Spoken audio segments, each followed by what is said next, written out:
चीजों में आजादी बड़े गर्व से मना रहे हो, लेकिन ये बताओ क्या वाकई तुम आजाद हो? बताओ क्या वाकई आजाद हो? आजादी का कभी एहसास हुआ तुम्हें? आजादी किसे कहते हैं? आज गाड़ी के नाम पे मारे जा रहे हो, टोपी के नाम पे मारे जा रहे होगे, सफर कर रहे होगे, तुम्हारी जिंदगी महफूज नहीं है। किसी शायर ने कहा था घर से निकलो तो पता जेब में रखकर निकलो, हादसा चेहरे की पहचान मिटा देता है। घर से निकलो तो पता जेब में रखकर निकलो, हादसा चेहरे की पहचान मिटा देता हैगा। आज तुम्हारी पहचान, तुम्हारी शनाख्त को मिटाया जा रहा हैगा। अब भी तुम्हारे नहीं समझ में आता। अच्छा मैं मानता हूं कि हम हुकूमत नहीं बना सकते।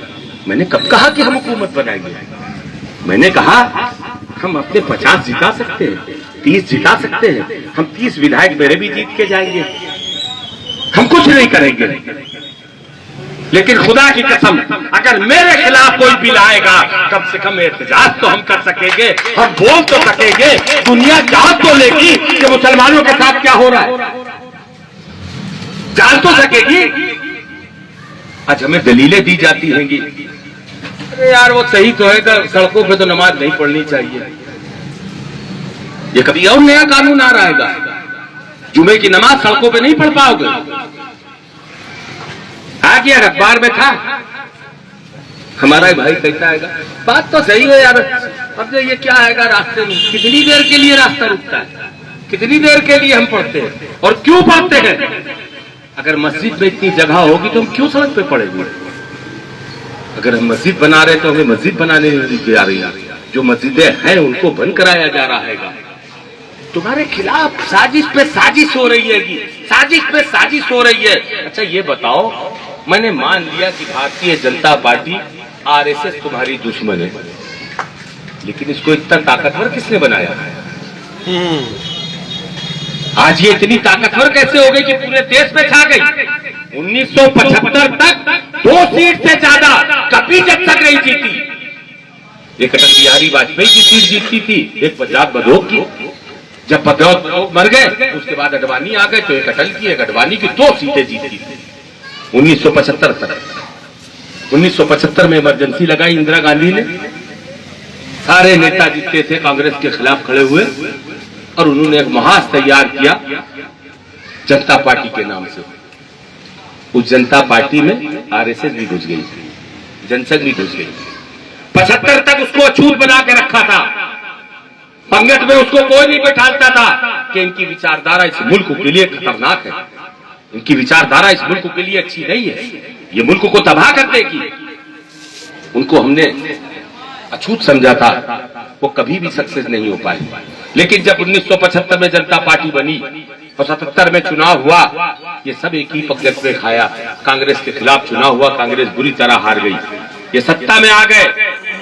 उसके बाद जूते में दाल बटी, फिर अलग अलग हुए, सब अपनी अपनी पार्टी बना के निकले। 1980 में एक नए किलेवर के साथ जनसंघ जो था भारतीय जनता पार्टी के नाम से निकला। जो जनसंघ था उसका नाम भारतीय जनता पार्टी हो गया। अब वो अछूत नहीं रहा, क्योंकि वो तो दस्तरखान पे खा ही चुके हैं तुम्हारे साथ। फिर उनको बैठ से किसने पंच किया? वही नाम नयाब सेकुलर पार्टियों ने, जिनको मुसलमानों का वोट चाहिए था, उनका भय दिखा के तुम्हारा वोट, अल्लाह पाक की कसम ईमान हूं बताना, अभी अभी चुनाव हुआ है लोकसभा का, मैंने अपनी जिंदगी में इतनी बेइज्जती महसूस नहीं करी, कभी इतनी बेइज्जती महसूस नहीं करी। कोई तुमसे वोट नहीं मांगने आया और तुम फर्ज समझ के कांग्रेस को वोट दे रहे थे कि नहीं दे रहे थे? कोई तुमसे वोट भी नहीं मांगने आया। तो कह रहेगा कि अब मियाँ जाएगा कहाँ? मियाँ तो अभी को वोट देगा। अब जरा देर के लिए अपने जहनों पे, जरा देर के लिए तसव्वुर में सोचो, अगर वो ऐसी कुरान हाथ में लेके तुमसे वोट मांग रहा होता तो तुम नहीं दोगे, तुम नहीं दे रहे होते। क्यों बताओ तो क्यों? और कैसा इम्तिहान लोगे? और कैसा लीडर चाहिए तुम्हें? और कैसा मसीहा चाहिए? क्या आसमान से मुंतजिर हो कि कोई आसमान से नाजिल होगा? नहीं होगा, अब नहीं होगा। क्या फरिश्तों के जरिए मदद होगी? नहीं होगी। इसलिए नहीं होगी कि मेरे आका सल्लल्लाहु अलैहि वसल्लम आखिरी नबी है। जब तक नबी दुनिया में आते रहे फरिश्तों का जहूर होता रहा, और अब नबी नहीं आते तो जिब्रील भी अब नहीं आएंगे। अब तुम्हें अपनी क़यादत खुद पैदा करनी होगी। तुम्हारे बीच से कोई निकलेगा, तुम्हारा ही कोई लीडरशिप डेवलप होगी। मैं नेता हूं, कोई हैसियत नहीं है अगर मैं अकेला हूं, 20 लाठी सिपाही मारेगा बंद कर देगा उठा के। लेकिन अगर तुम मेरा बाजू हो, 100 लोगों की भीड़ मेरे पीछे है, औकात नहीं थानेदार की थाला से टाइट होकर बात भी कर ले।